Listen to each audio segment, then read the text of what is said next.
আলামিনের কোরআনের আওয়াজ যেখানে বুলন্দ হয় একজন ঘরের কোণে বসে থাকতে পারে না। ঈমানের জোরে আল্লাহর ওই জান্নাতের বাগানে চলে আসে, জোরে কোন ঠিক কিনা? আলী কাররামাল্লাহু ওয়াজহু বলতেন, মাজালিসুল ইলম হিয়া রাউদাতুম মিন রিয়াদিল জান্নাহ। আল্লাহু আকবার। যে জায়গায় বসে আল্লাহর কোরআন নিয়ে মুতালা করা হয় ওটি সাধারণ জায়গা থাকে না, ওটি জান্নাতের টুকরায় পরিণত হয়ে যায়। সুবহানাল্লাহ বলতে পারলেন না? এখন আপনারা বসেছেন জান্নাতের বাগানে। কোথায়? জোরে বলেন না কোথায়? আসুন আমার ভাইরা, একটু পরেই যেহেতু মেহমান আসবে আমি ভূমিকা ছাড়া আলোচনায় চলে যাচ্ছি। সূরাতুল বাকারা কোন সূরা? জোরে বলেন কোন সূরা? সূরাতুল বাকারা। বলতে হবে এই সূরাটি নাম বাকারা যে রাখা হয়েছে, বাকারা শব্দের অর্থ কি? জোরে বলেন কি নাম? বাকারা। বাকারা শব্দের অর্থ হলো গাভী, চতুষ্পদ জন্তু, প্রাণী অর্থাৎ পশু যেটাকে বলি আমরা, জোরে কোন ঠিক কিনা? আজকের পৃথিবী বন্ধুগণ আমার হরণয় হয়ে গেল। বড় বড় বিজ্ঞানীরা, বড় বড় জ্ঞানীরা, বড় বড় আলেমে দ্বীনেরা হরণয় হয়ে খুঁজতে লাগলো আল্লাহ রাব্বুল আলামিন সূরার শুরুতে কেন তিনি গরুর নামে একটা সূরা দিলেন। চিন্তা করতে করতে অনেক তথ্য তারা বের করে এবার মানুষের সামনে পরিবেশন করেছে। আমি কিচ্ছু একদম কোনো সাউন্ড ওঠে না।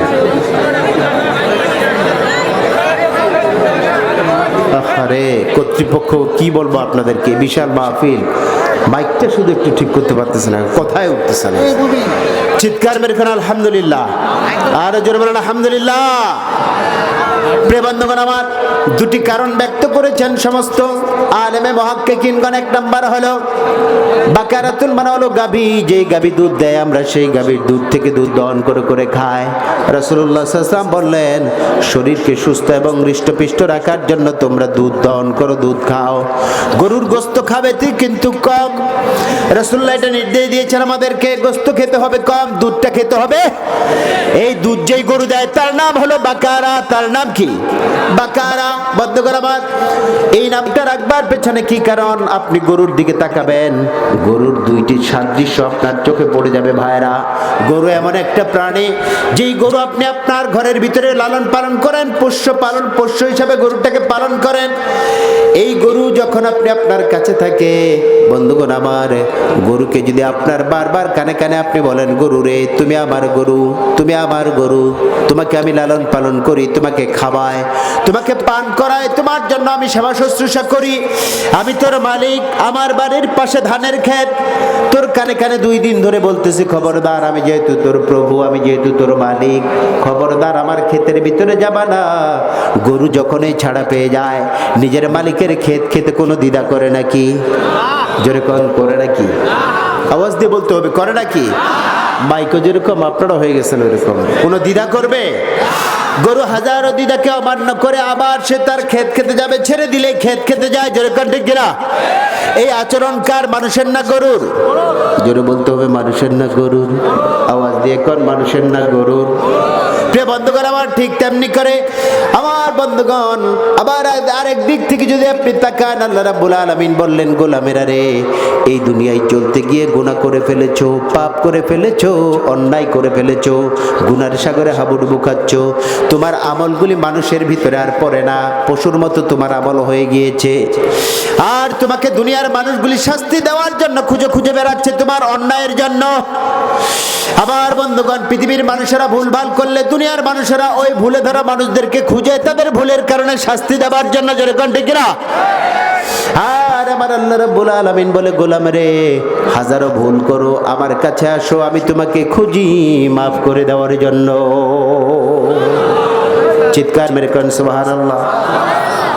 আমার প্রিয় ভাইরা, এই গরু যখন বন্ধুগণ রে আমার, এই গরু যখন দুনিয়ার মধ্যে মালিকের কথা শুনে না, মালিকের কথা মানে না, আল্লাহ বললেন গোলাম তুমিও গরুর মতো হয়ে গিয়ে মানুষ, কিন্তু নাম তোমার মানুষ, আচরণগুলি গরুর চাইতেও পশুর চাইতেও নিকৃষ্ট আছে না নাই? জোরে করে আছে না নাই? আল্লাহ রাব্বুল আলামিন বললেন পশুর চাইতে তুমি নিকৃষ্ট হয়েছো, তুমি যদি এখন আমার কাছে মাপ চাও আমি আল্লাহ রাব্বুল আলামিন কোরআনের ভিতরে ঢুকিয়ে তোমাকে মানুষের মতো মানুষ করে বের করে দেব। গরুর আরেকটি আচরণ হলো, গরু যে ভাণ্ডতে ঘাস খায়, পানি খায়, তিসি খায়, ভুসি খায়, খড় খায়, দেখবেন যখনই একটা টুকিরের ভিতরে, একটা ভান্ডার ভিতরে যখন গরুকে আপনি খাবার দেন, খাবার খেয়ে নিল, খাবার যখন শেষ, ওই ভাণ্ডতে টুকিরের ভিতরে গরু পায়খানা পেশাব করে দিত, কোনো দ্বিধা যেরকম করে নাকি, করে নাকি?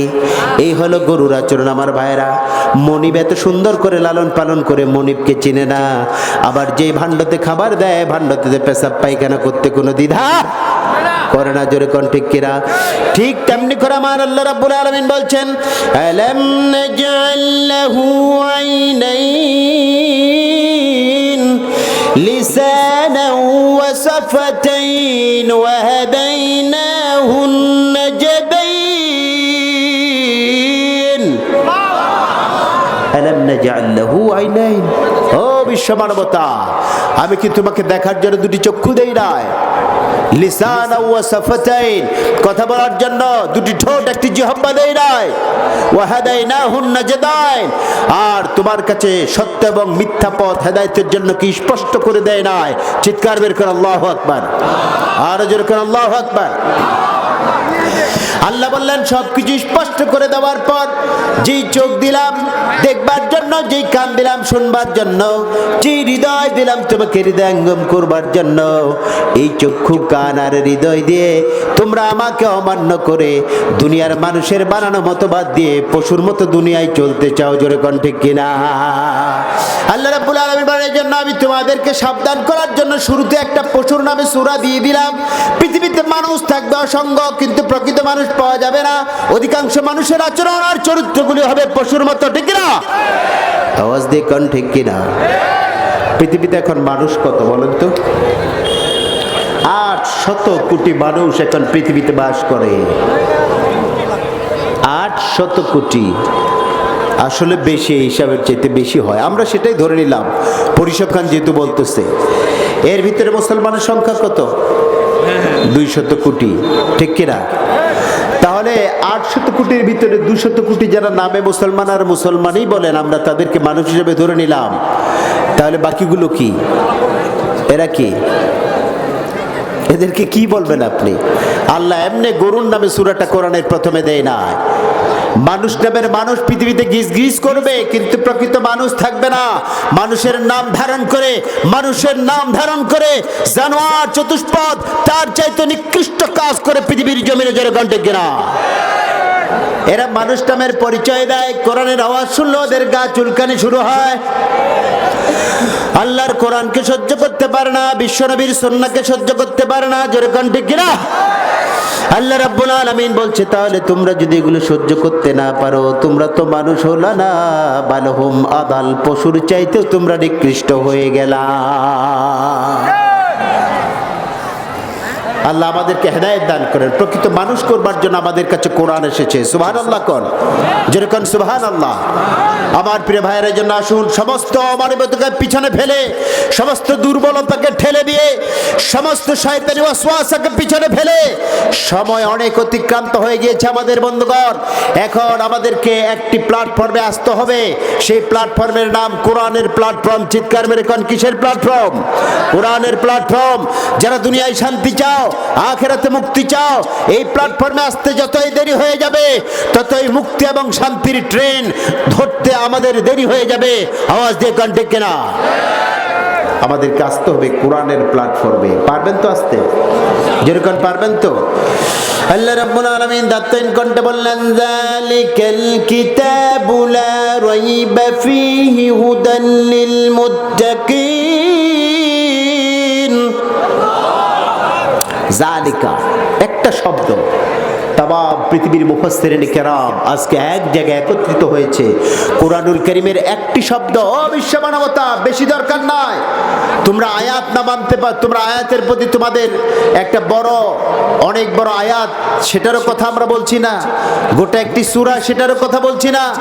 কোরআনুল কারীমের আমরা 6666 আয়াতের কথা বলছি না। তামাম পৃথিবী, ইমান কি কাবা শরীফের ইমাম আব্দুর রহমান আর সুদাই সহ তামাম পৃথিবীর বড় বড় ইসলাম স্কলাররা বলেছে আজকে বিশ্ব মুসলিম মিল্লাত সহ তামাম পৃথিবীর মানুষ কোরআনের একটি শব্দ, কয়টা? একটি শব্দের ইশারা, একটি শব্দের নির্দেশনা তারা যদি বুঝতে পারত, তামাম পৃথিবী আল্লাহ তাদের হাতে এনে দিতেন। শব্দটার নাম জালিকা। জোরে বলেন কি? আওয়াজ দিয়ে বলেন। এই জালিকা দ্বারা আমার বন্ধুগণ অধিকাংশ কাছের জিনিসকে বোঝায়, কিন্তু দূরের জিনিস সবচেয়ে বেশি বোঝায়। দূরের জিনিসকে দেখবার জন্য, ইশারা দেবার জন্য আল্লাহ রাব্বুল আলামিন এই জালিকা শব্দটিকে ব্যবহার করেছেন। আমার বন্ধুগণ, এই জালিকাটা দিয়ে আল্লাহ রাব্বুল আলামিন দূরের জিনিসকে বুঝিয়েছেন। আর জালিকা দিয়ে একখানা কিতাবকে ইন্ডিকেট করেছেন। কিতাবের নাম হলো কোরআন। কি নাম? কোরআনুল কারীম। কোরআন দূরে না কাছে? আজকে আমরা দেখতেছি আমাদের হাতে, কিন্তু কোরআনের বাড়ি কোথায়? কোরআনের মালিককে? কে এটাকে পরিচালনা করে? কার হাতে এটার সুইচ? যারা তোমরা দুনিয়ায় কোরআনকে বন্ধ করতে চাও, রিজার্ভ করে রাখতে চাও, কোরআনের কারীমের কথাগুলিকে স্তব্ধ করে দিতে চাও, তোমাদেরকে বুঝতে হবে কোরআন অনেক দূরের কিতাব আমাদের কাছে এনে দিয়েছেন আল্লাহ রাব্বুল আলামিন। এই কিতাবের মালিক কিতাবের সাথে যে খারাপ আচরণ করে, কিতাবের মালিক একজনকে দুনিয়াও ছাড় দেন না। জোরে কণ্ঠে কিনা? একজনকে ছাড় দেন না। এই কোরআন আমরা শুনতে এসেছি, এর চেয়ে বড় সৌভাগ্যবান আর কিছু হতে, জোরে বলেন, হতে পারে? জোরে বলেন, হতে পারে? আজ তামাম পৃথিবীর বিশ্ব মুসলিম মিল্লাত একটি প্ল্যাটফর্মে আসতে হবে, কোরআনের প্ল্যাটফর্ম। আজ আমাদের চরম দুর্দিন বন্ধুগণ, যেদিকে তাকায় শুধু মুসলমানদের কান্না, যেদিকে তাকায় শুধু মুসলমানদের রক্ত, যেদিকে তাকায় শুধু মুসলমানদের ভিতরে হানাহানি, যেদিকে তাকায় শুধু মুসলমানদের ভিতরে রক্তাক্ত, যেদিকে তাকায় শুধু মুসলমানদের ভিতরে দুঃখ আর বিষাদের ছাপ। চিৎকার মেরে কণ্ঠে কিনা? এই অবস্থায় যদি আমরা বাঁচতে চাই, আমাদেরকে ইশারা দিচ্ছে একখানা কিতাব। জোরে বলেন, কিতাবের নাম কি? একটা মেডিসিন বিশেষজ্ঞ ডাক্তারের কাছে যদি আপনি যান, মেডিসিন বিশেষজ্ঞ যে আপনার ঔষধ সম্পর্কে বিশেষজ্ঞ, একজনের মাথা ব্যথা গিয়েছেন মেডিসিন বিশেষজ্ঞের কাছে, আর একজনের পেট ব্যথা গিয়েছেন মেডিসিন বিশেষজ্ঞের কাছে, আর একজনের ক্যান্সার, সে গিয়েছে মেডিসিন বিশেষজ্ঞের কাছে। কারণ তারা জানে এই মেডিসিন বিশেষজ্ঞের কাছে যদি যাওয়া যায়, সব ধরনের অসুখের বিশাল পরামর্শ তার কাছ থেকে পাওয়া যাবে। জোরে কণ্ঠে কিনা? আওয়াজ দিয়ে কণ্ঠে কিনা? আজ তামাম পৃথিবীর মুসলমান আমরা অনেকে বলি আল্লাহ আমরা আজকে অধিকার হারা, আমাদের খাবার আজকে তামাম পৃথিবীতে মুসলমানদের জন্য খাবার পাচ্ছে না, না খেয়ে দুনিয়া থেকে বিদায় হচ্ছে। আমাদের পরনে কাপড় নেই, আমাদের বাসস্থান নেই যেখানে আমরা বসবাস করতে পারি, আমাদের চিকিৎসার ব্যবস্থা নেই আমরা যা দিয়ে আমাদের শরীরকে সুস্থ রাখতে পারি, আমাদের শিক্ষার সুষম সুন্দর শিক্ষার ব্যবস্থা নেই, আমাদের শিক্ষা ব্যবস্থায় ঢুকিয়ে দেওয়া হয়েছে নাস্তিকদের আনাগুনার বিশাল নিদর্শন। আওয়াজ দিয়ে কণ্ঠে কিনা? আল্লাহ এবার বলতেছে, গোলাম তোমাদের জীবনের যা যা তোমাদের দরকার, সবগুলি দরকারের ব্যাপারে আমি আল্লাহ একটা ইশারা করলাম। ইশারাটা হলো জালিকা। কি ইশারা? তুমি কান্না করবা না, তোমার কান্না চোখ আমি দেখতে চাই না। ঢুকো আল্লাহর কোরআনের ভিতরে, এন্টার টু দা হলি কোরআন, কোরআনের ভিতরে প্রবেশ করো। আমি আল্লাহ ইশারা দিয়েছি জালিকাল কিতাব। যদি আজকে তুমি মানবাধিকার হারা হয়েছো, মানবের অধিকার পেতে চাও, আমার কোরআনুল কারীমের ভিতরে প্রবেশ করো। তোমার ক্ষুধা যদি তুমি দারিদ্র্য মুক্ত হতে চাও, আমার কোরআনের ভিতরে প্রবেশ করো। তোমার অসুস্থতা দুনিয়ায় যদি চিকিৎসা চাও, আবার কোরআনের ভিতরে প্রবেশ করো। এই দুনিয়ায় যদি তোমরা ইজ্জত সম্মান নিয়ে বাঁচতে চাও, আল্লাহর কিতাবের ভিতরে প্রবেশ করো। এই জন্য একটা ইশারা দিলেন, ইশারা হলো জালিকাল কিতাবু লা রাইবা ফীহ। যা যা দরকার, সব দরকারগুলির জন্য আল্লাহ শুধুমাত্র এক শব্দের একটা ইশারা ব্যবহার করেছেন, যার নাম হলো জালিকা। চিৎকার বের কণ্ঠে কিনা? আওয়াজ দিয়ে কণ্ঠে কিনা? এই কোরআন আমাদেরকে নাজাত জান্নাতের পথে নিতে চায়।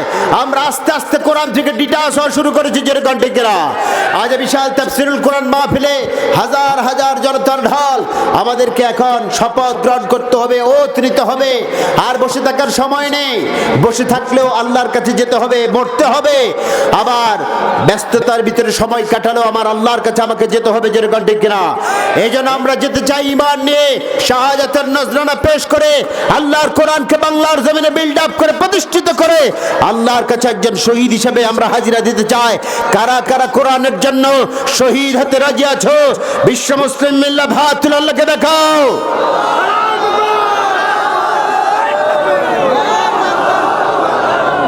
লিল্লাহে তাকবীর। আল কোরআনের আলো, আল হাদিসের আলো। হাত নামান আমার ভাইরা। আপনাদের কাঙ্ক্ষিত ভাই আমার একটু পরে চলে আসবেন। জাহিদ ভাই, আমাদের সম্মানিত জাহিদ ভাই চলে এসেছেন আমার ডান পাশে বসা। জাহিদ ভাইকে আলহামদুলিল্লাহ কোরআনের বাগেলগুড়িতে পাওয়া যায়। আল্লাহ পাক কোরআনের নূর দিয়ে ওনাকে মুনাব্বার করেন। জোরে বলুন আমিন, আরো জোরে বলুন আমিন। প্রিয় ভাইরা, আমি যে আয়াতে শরীফা তেলাওয়াত করেছি, লক্ষ্য করুন, জালিকাল কিতাবু লা রাইবা ফিহি, গরম যে আয়াতটা সেটা রেখে দিয়েছে আলিফ লাম মিম। ওর ছোট্ট একটা আয়াতের ভিতরেই 3টি ঘন্টার সময়ের ব্যাপার, সেদিকে আমি গেলাম না। আমি একটা আয়াত টেনে নিয়ে এসেছি, জালিকাল কিতাবু লা রাইবা ফিহি। আপনারা মুশরে পড়তেছেন কেন? ওখানে এদিক দিয়ে যাতায়াত করতেছেন কেন? আপনারা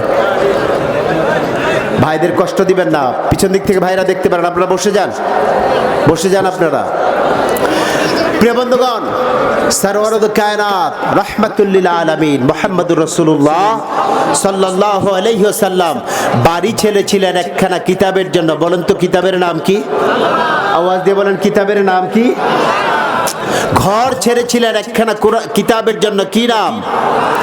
দান্দান মুবারক শহীদ করেছিলেন একখানা কিতাবের জন্য, কি নাম? আমার বন্ধুগণ, সাহাবা আবু তালেবের ভিতরে 3.5 বছর জেলখানা আবদ্ধ ছিলেন, কিতাবের নাম কি? আল্লাহর কোরআনের জন্য।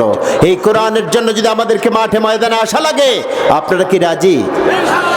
আল্লাহর নবী সাল্লাল্লাহু আলাইহি সাল্লাম দেখলেন মসজিদে নববীর ভিতরে 2টি গ্রুপ। কয়টা? 2টি গ্রুপকে তিনি দেখতে পেলেন। আল্লাহর নবী দেখলেন একটি গ্রুপের ভিতরে হাসির ঝিলিক, আর একটি গ্রুপের ভিতরে কান্নায় ম্রিয়মাণ হয়ে গিয়েছে। রাহমাতুল লিল আলামিন, তিনি রহমতের নবী, মানুষের দুঃখ কষ্ট কখনো সহ্য করতে পারতেন না। দুঃখ দেখে তিনি হু হু করে কেঁদে উঠতেন। যে মানুষ মানুষের বেদনায় কেঁদেছিল আজীবন মদিনায়, সে মানুষ যদি হয় এত সুন্দর, না জানি তাহলে তুমি কত সুন্দর, কত সুন্দর। সুবহানাল্লাহ। রাসূলুল্লাহর মন সাহাবীদের 2টি গ্রুপের দিকে তাকিয়ে তাকিয়ে যারা কাঁদলেন, তাদের জন্য রাসূলের মনটা হু করে কেঁদে উঠল। মনে মনে ভাবতে লাগলো, এরা তো কেউ নয়, এরা আমার প্রাণপ্রিয় সাহাবী। আল্লাহর ঘর মসজিদে নববীতে ঢুকে ঢুকে ওরা কাঁদে কেন? কি কারণ? আল্লাহর নবী সাল্লাল্লাহু আলাইহি সাল্লাম মসজিদে ঢুকেই 2 রাকাত নামাজ আদায় করতেন। মসজিদে নববীতে ঢুকেই তিনি 2 রাকাত নামাজ আদায় করবার পর 2টি গ্রুপকে, প্রথম গ্রুপকে ডাকলেন যে কাঁদতেছিল হাওমাও করে। নবীজি মানুষের কান্না দেখলে নিজের মনটাও দুমড়ে মুছতে যেত, কারণ তিনি হচ্ছেন রাহমাতুল লিল আলামিন। রাহমাতুল লিল আলামিন, সরদারে আল কাউনাইন, কমলিওয়ালা প্যারা নবী, নাও গো সালাম, নাও গো সালাম। তুমি তো রহমতেরই ধারা হয়ে এলে ভবে, তোমারই রহমতে সারা জাহান উঠল জেগে। শত্রু মিত্র সবার তুমি রহমতে আম, রহমতে আম। সুবহানাল্লাহ। আল্লাহর নবী সাল্লাল্লাহু আলাইহি সাল্লাম দেখলেন কাঁদলো, ডাকলেন, ও তুমি কাঁদো কেন? তুমি আমার সাহাবী মসজিদের নববীতে ঢুকে কাঁদো কেন? মসজিদ তো কান্নার জায়গা নয়। মসজিদের কান্না হবে শুধুমাত্র একমাত্র কার জন্য? জোরে বলেন, কার জন্য? মুমিনেরা মসজিদে আল্লাহর জন্য কান্নায় নিজের চোখের অঞ্জলি ছেড়ে দেবে। আল্লাহ রাব্বুল আলামিন সেই চোখের অঞ্জলির বদৌলতে মুমিনদের জন্য সমস্ত পৃথিবী তাদের হাতে তুলে দেবে। জোরে কণ্ঠে কিনা? রাসূলুল্লাহ বললেন, লিমা বাকাইতুম, ও সাহাবীরা তোমরা কাঁদো কেন? সাহাবায়ে কেরাম বললেন, হুজুর আমরা যখন আপনার উপরে নাজিল হওয়া আল্লাহর কোরআনকে তেলাওয়াত করতে যাই, ওই কোরআনের ভিতরে আমরা যখন জাহান্নামের আয়াতগুলি আমাদের চোখে ধরা পড়ে যায়, তখন আমাদের চোখের অঞ্জলিগুলিকে আমরা সংবরণ করতে পারি না। জাহান্নামের ভয়ঙ্কর আগুনের কথা হৃদয়ের ভিতরে বারবার মনে পড়ে যায়। এই জন্য জাহান্নামের কথা ভেবে ভেবে আমাদের চোখ দিয়ে জল চলে এসেছে। আল্লাহু আকবার। এই জন্য বিশ্বনবী সাল্লাল্লাহু আলাইহি ওয়াসাল্লাম যখন কোরআন পড়তেন, যখন জাহান্নামের আয়াতগুলি আয়াতগুলি চলে আসতো, আযাবের আয়াতগুলি চলে আসতো, তিনি বলতেন আল্লাহুম্মা ইন্নী আউযু বিকা মিন আযাবিল আল্লাহুম্মা ইন্নী আউযু বিকা মিন আযাবিন নার আল্লাহুম্মা ইন্নী আউযু বিকা মিন আযাবিন নার। আল্লাহ, আযাবের কবরের কঠিন আযাব থেকে তুমি আমাদেরকে নাজাত দিয়ে দিও, জোরে কোন আমিন। আমার প্রিয় ভাইরা, বিশ্বনবী সাল্লাল্লাহু আলাইহি ওয়াসাল্লাম বললেন তোমাদের কোন আয়াতগুলি কান্দায়?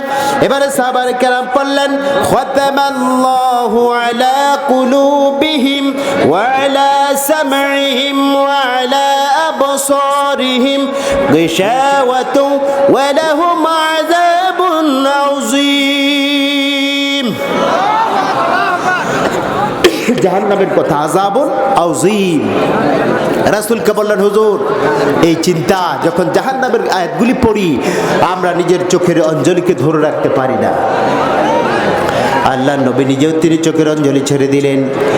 ছেড়ে দেওয়ার পরে বিশ্বনবী সাল্লাল্লাহু আলাইহি ওয়াসাল্লাম বললেন সাহাবীরা রে যাও, তোমাদের নির্জন জায়গায় গিয়ে বসো, মসজিদ নববীর বাইরে যেও না, আমি মুহাম্মদ একটু পরে আবার তোমাদেরকে ডেকে নেব। আল্লাহ নবী সাল্লাল্লাহু আলাইহি ওয়াসাল্লাম এবার আরেকটি গ্রুপকে ডাকলেন, যারা কাঁদেছিল তাদেরকে ডাকলেন প্রথমে। এবার যারা হেসেছিল আল্লাহ নবী ওই গ্রুপকে ডাকলেন, নিমা দাহিকতুম, ও আমার সাহাবীরা বলো তোমরা কেন হেসেছো? তোমাদের হাসার দৃশ্যের ব্যাপারে আমাকে তোমরা বলো, তোমাদের হাসবার কারণটা কি?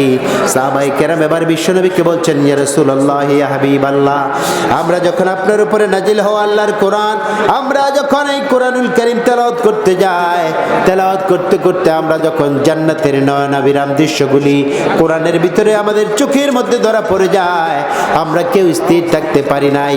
আমাদের মুখের ভিতরে হাসির ঝিলিক জান্নাত পাবার জন্য আল্লাহর তরফ থেকে আল্লাহ পাঠিয়ে দিয়েছে। সুবহানাল্লাহ কর, আর জোরে কোন সুবহান। এইখানে ভাইয়া এই রাসূলের টিস্যু বক্স দেন না এখানে।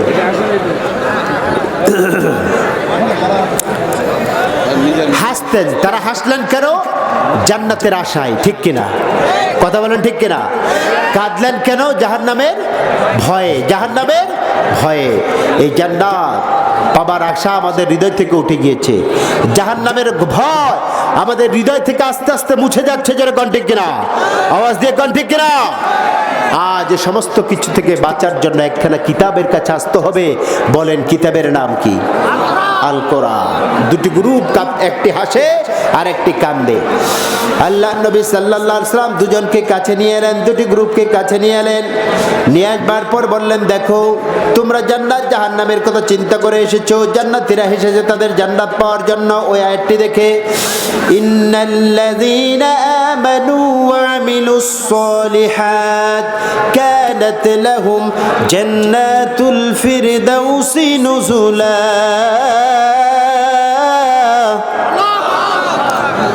জান্নাতুল ফিরদাউস, এই আয়াতগুলি যখন পড়তো সাহাবায়ে কেরাম হেসে দিতেন। সুবহানাল্লাহ, চিৎকার মেরে কোন সুবহানাল্লাহ। প্রধান বক্তা আসছে, মেহমান আসছে। আমার প্রিয় ভাইরা, একেবারে আলোচনার দ্বার প্রান্তে যখন এই অবস্থা দেখা দিল, রাসূলুল্লাহ সাল্লাল্লাহু আলাইহি ওয়াসাল্লাম সাহাবীদেরকে বললেন, দেখো হাসি কান্না বাদ দাও, জান্নাতি মেহমান হতে চাও? তারা বললেন, হ্যাঁ ইয়া রাসূলুল্লাহ, আমরা জান্নাতি মেহমান হতে চাই। বিশ্বনবী সাল্লাল্লাহু আলাইহি ওয়াসাল্লাম এবার তাদের সামনে পড়তেছেন তাফসীর ইবনে কাসির, পৃথিবীর সবচেয়ে বড় বিখ্যাত তাফসীর, যাকে উম্মুত তাফসীর বলা হয়। সেখানে আল্লাহ রাসূলের হাদিসগুলো চলে এসেছে এই আয়াতটির ব্যাখ্যায়। রাসূলুল্লাহ সাল্লাল্লাহু আলাইহি ওয়াসাল্লাম তাদেরকে প্রবোধ দিয়ে বললেন, জান্নাত জাহান্নামীদের একটা লিস্ট আমি নবী তোমাদের হাতে এখনই মসজিদ নববীতে তুলে দেব। আল্লাহু আকবার। আমার প্রিয় বন্ধুগণ, 1450 বছর আগে বিশ্বনবী সাল্লাল্লাহু আলাইহি ওয়াসাল্লাম তার সাহাবীদের জন্য জান্নাত জাহান্নামের একটা লিস্ট তাদের হাতে ধরিয়ে দিয়েছিলেন। আমিও আজকে রাসূলুল্লাহ সাল্লাল্লাহু আলাইহি ওয়াসাল্লামের ওই আমলটুকু তাফসীর মাহফিলে আপনাদেরকে তুলে দেব। জান্নাত জাহান্নামের লিস্ট যদি একজনের কাছে থাকে, একজনের কাছে যদি লাইট থাকে, অন্ধকার থেকে সে উতরাতে পারবে। জোরে কোন ঠিক কিনা? আওয়াজ দিয়ে কোন ঠিক কিনা? আমার ভাইরা, একজনের ভিতরে যদি শিক্ষার আলো থাকে, পৃথিবীর সমস্ত অন্ধকারকে সে মোকাবিলা করতে পারবে। জোরে কোন ঠিক কিনা? এই জন্য আল্লাহর তাফসীর মাহফিলে আসতে হয়, কোরআনের মাহফিলে আসতে হয়।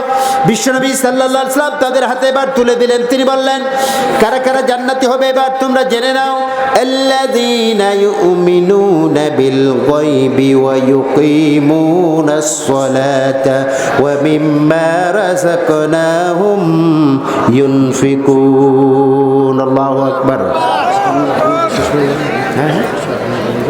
হ্যাঁ হ্যাঁ শেষ হয়ে গেল। আমার প্রিয় ভাইরা, এই আয়াতটা তেলাওয়াত করলেন, রাসূলুল্লাহ সাল্লাল্লাহু আলাইহি ওয়াসাল্লাম বললেন এই তিনটি কাজ যারা করবে আল্লাহ রাব্বুল আলামিন তাদের জন্য জান্নাত নিয়ে বসে থাকবে। কি সুবহানাল্লাহর অবস্থা আপনাদের! কাল ফজরের পরে গিয়ে বলেন সুবহানাল্লাহ। আল্লাযীনা ইউমিনুনা বিল গায়ব, এক নম্বরে বললেন যারা বিল গায়বের প্রতি ঈমান আনবে। অদৃশ্য আল্লাহকে কি দেখতে পায়? দেখতে পায়? দেখতে পায় না। লক্ষ্য করুন প্রিয় ভাইরা, রাসূলুল্লাহ সাল্লাল্লাহু আলাইহি সাল্লাম এটা বুঝতে পারতেছে আমার প্রিয় ভাইরা কষ্ট পাচ্ছে সাউন্ড সিস্টেমের জন্য। কথা বলে আর লাভ নাই, যা হয় তার উপরে আমরা সবর থাকবো, ঠিক কিনা? আমরা প্রিয় তারেক ভাইয়ের কথাগুলি ইনশাল্লাহ খুব হৃদয়ঙ্গম দিয়ে শুনবো। কেউ আপনারা মেহরবানি করে এই দিক ওদিক তাকাবেন না। বিল গায়েব কি?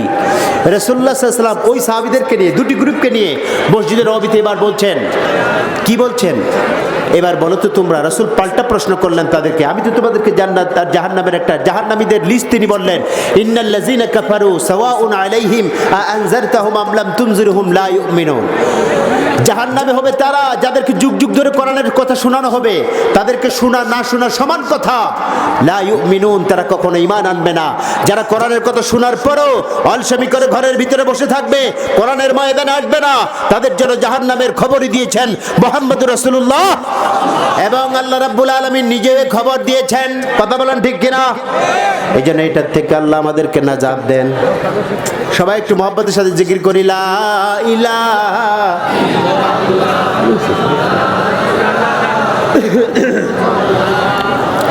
আরে লা ইলাহা ইল্লাল্লাহু মুহাম্মাদুর রাসূলুল্লাহ। আল্লাহর নবী সাল্লাল্লাহু আলাইহি ওয়াসাল্লাম বলছে, বলো সবচেয়ে বড় ইমানদার কে? সবচেয়ে বড়, আপনারা তো অনেক তাফসীর শুনেছেন, বলেন তো, আমি বলছি আপনাদেরকে, সবচেয়ে বড় ইমানদার কে হতে পারে? আকাশের ফেরেশতা, নবী, রাসূল। নবী রাসূল একসাথে দিয়ে দিলাম। আকাশের ফেরেশতা, নবী রাসূল, শেষ নবীর উম্মত। সবচেয়ে বড় ইমানদার কে? আলহামদুলিল্লাহ এখানে বড় বড় আলেম রয়েছে। শুধু জুব্বা টুপি থাকলে আলেম হয় না। কোরআনের জ্ঞান নিয়ে যারা এটার পর আমল করে সে আমল, সে আলেম, যেরকম ঠিক কিনা? ওয়ামা আমিলা ফিমা আলেমা, অর্জিত জ্ঞান অনুযায়ী যে আমল করে সেই শ্রেষ্ঠ আলেম, বলেছেন মুহাম্মদ রাসূলুল্লাহ। রাসূলুল্লাহ বলেন শ্রেষ্ঠ সবচেয়ে বড় ইমানদার কে? সাহাবায়ে কেরামরা বলেন হুজুর আকাশের ফেরেশতারা। নবী বললেন না, হলো না। এবার সাহাবায়ে কেরাম বলেন হুজুর আপনি, নবী এবং রাসূলেরা। বিশ্ব নবী বললেন না, হলো না।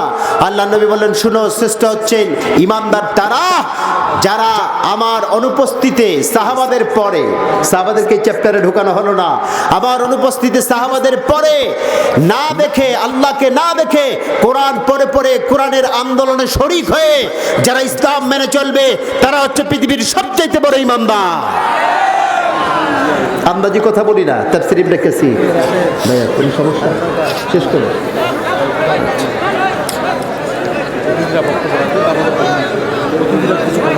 আচ্ছা, আলহামদুলিল্লাহ, আমি আপনাদের সামনে উদাত্ত আহ্বান রাখলাম। আমাদেরকে আল্লাহ অনেক বড় ইমানদারের মর্যাদা দিয়েছে, যেরকম ঠিক কিনা? আওয়াজ দেখুন ঠিক কিনা? আজ আপনাদের সামনে দায়িত্বহীন কণ্ঠে বলতে চাই, আমার আলোচনা 1 মিনিটেই শেষ করতেছি। প্রিয় ভাইরা, আমরা এক সময় পুকুর, এই যে আপনার কূপ থেকে পানি তুলতাম। কোত্থেকে? অর্থাৎ যেটাকে চুয়া বলি আমরা, একবারে বাংলা ভাষায় চুয়া বলেন না? এখন তো চুয়া আর দেখা যায় না, ঠিক কিনা? অধিকাংশ চুয়াগুলি এখন ওয়াশরুমের হাউস বানিয়েছেন আপনারা, ঠিক কিনা?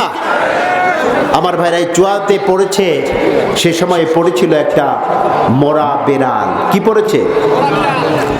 চুয়ার মালিক চলে গেলেন বড় হুজুরের কাছে, হুজুর আমার কূপে তো পড়েছে মরা বেড়াল, পানি শুদ্ধ হবে কেমনে? দলিল দেন। হুজুর বললেন আরে ভাই 40 বালতি পানি ফেলে দে। কয় বালতি? 40 বালতি পানি ফেলে দেওয়ার পর জোহরের নামাজের জন্য তিনি গেলেন উজু করতে, দেখলেন পানির গন্ধ আরো বেড়েছে। নামাজ পড়ে সরাসরি চলে গেলেন বড় হুজুর, আপনি কি এর দলিল দেন? কষ্ট করে 40 বালতি পানি ফেলে দিলাম, দুর্গন্ধ যায় না। হুজুর বললেন 80 বালতি। কত বালতি? 80 বালতি পানি ফেলার পরে এশার নামাজ আদায় করতে গেলেন। এশার নামাজ পড়বার পর হুজুরের পর আরো রাগ, হুজুর কিসের দলিল দেন? 80 বালতি পানি ফেললাম, গন্ধ আরো কমে না, বাড়ে যায়। হুজুর নামাজ পড়ে বলে, আরে বেকুব, তোর কূপে যে মরা বিড়াল পড়েছে, বিড়ালটাকে তুই কূপ থেকে তুলে ফেলেছিস? বলে, না হুজুর, আমি তো মরা বিড়াল কূপ থেকে তুলে ফেলি না।